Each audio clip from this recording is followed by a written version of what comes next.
Countries that have very young populations are very vulnerable to the tobacco industry. And so the tobacco industry is frankly just taking advantage of demographics, and they're targeting very young countries, like many in Africa, and also countries where there's a lot of economic growth. And there are a lot of aspiring young people who might think it's cool to smoke, especially if they're convinced through clever marketing. The other issue is the government isn't doing a very good job at actually regulating the industry.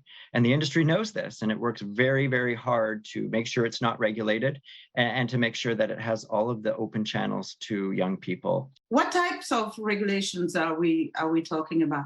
The very most important one is the excise taxes. So those are the taxes that applied only to tobacco products. The higher those taxes, the higher the prices and the lower the consumption. The countries that are raising their taxes, for example, Ethiopia has raised its taxes quite significantly recently. We're seeing a decline in consumption. Smoke-free public places, seeing bans on smoking in bars and restaurants, and denormalizing smoking and other tobacco uses. The other really most important intervention would be a ban on tobacco marketing. The way that the tobacco industry attracts young people to smoking or other tobacco use is through clever marketing. The thing that I see the most in Africa in my work there is through social media. And we have a whole lot of young people looking at their phones, and they're getting bombarded by messages from tobacco companies. And it comes in very clever, nefarious ways, like through TikTok. One of the findings in this year's atlas is the fact that there is a growing number of young women smoking. What is the cause? So young women are being empowered because they're more economically active. They're getting better education. But there's this funny thing when that starts to happen is they're being given the wrong messages in terms of what empowerment looks like. In the tobacco industry, this is the flip side.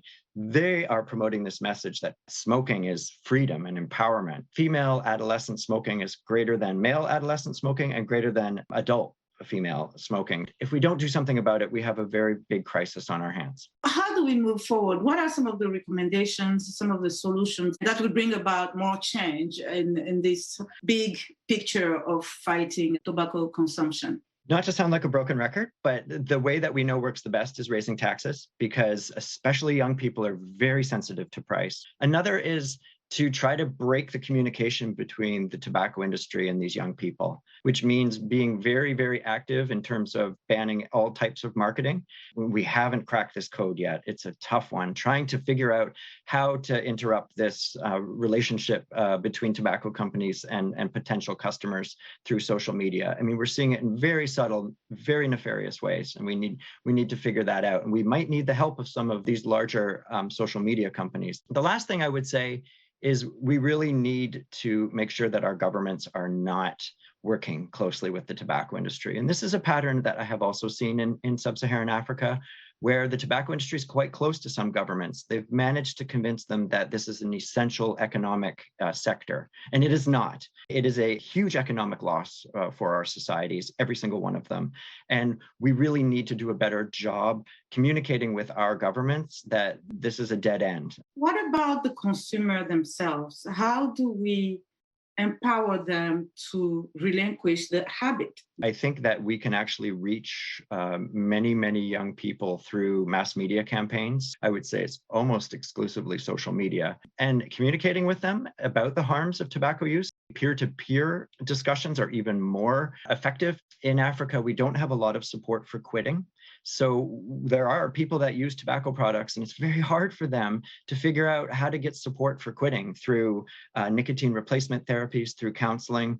I've seen some really innovative programs, for example, using dentists in Zambia, because dentists actually can see when tobacco is causing big problems. And sometimes it's as simple as a healthcare provider who is trusted saying to some young person who smokes or uses other tobacco products to say, look, this is a really bad idea. You need to stop. And we really need to engage in areas of the world, like in Africa, where I'm seeing, the greatest threats to young people and to societies. This is entirely preventable. If we could get people to not use tobacco, we're going to have healthier, happier, more productive societies.